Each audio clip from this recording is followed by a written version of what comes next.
Bureaucracy didn't take over because people love paperwork. It took over because large societies needed a way to function. And once the system worked, it spread everywhere. Bureaucracy is not forms, it's control technology. It turns chaos into procedure. Procedure turns into power. Stay with me, because the real reason bureaucracy won is simple. It scales humans, like machines. Let's start with the world before bureaucracy. In small communities, everything is personal. You know who owns what and who owes what. You know who broke the rule. Rules are enforced by reputation. Agreements are remembered by people.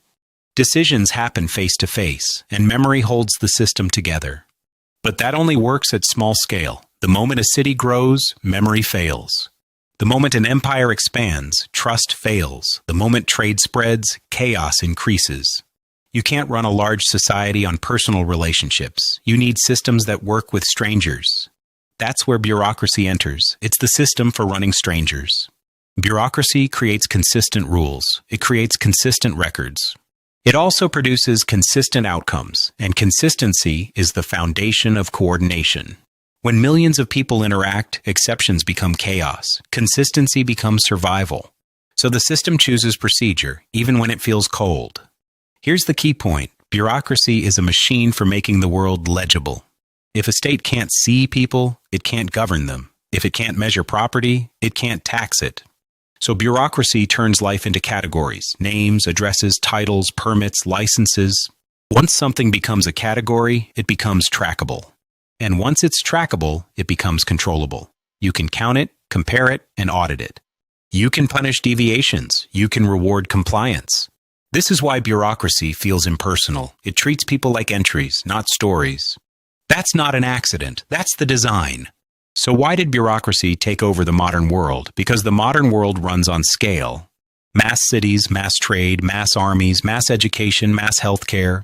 All of that requires coordination, and coordination requires standardization. Standardization requires paperwork, and paperwork requires offices.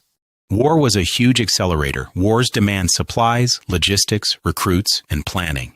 To fight modern wars, states needed reliable systems. Registries, ration cards, conscription lists, procurement offices. And once those systems exist, they don't disappear after peace. They get repurposed. Because tools of control are hard to give up.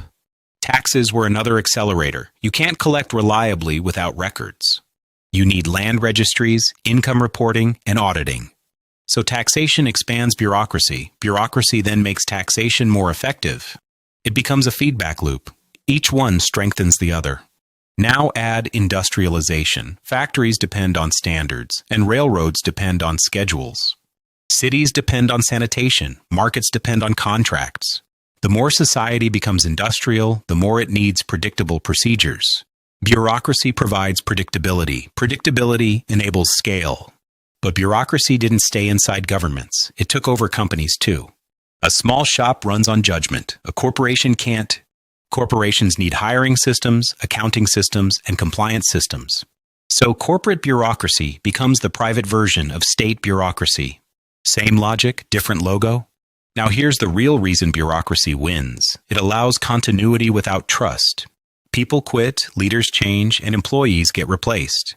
A bureaucratic system keeps operating anyway. The rules live in documents, not memory.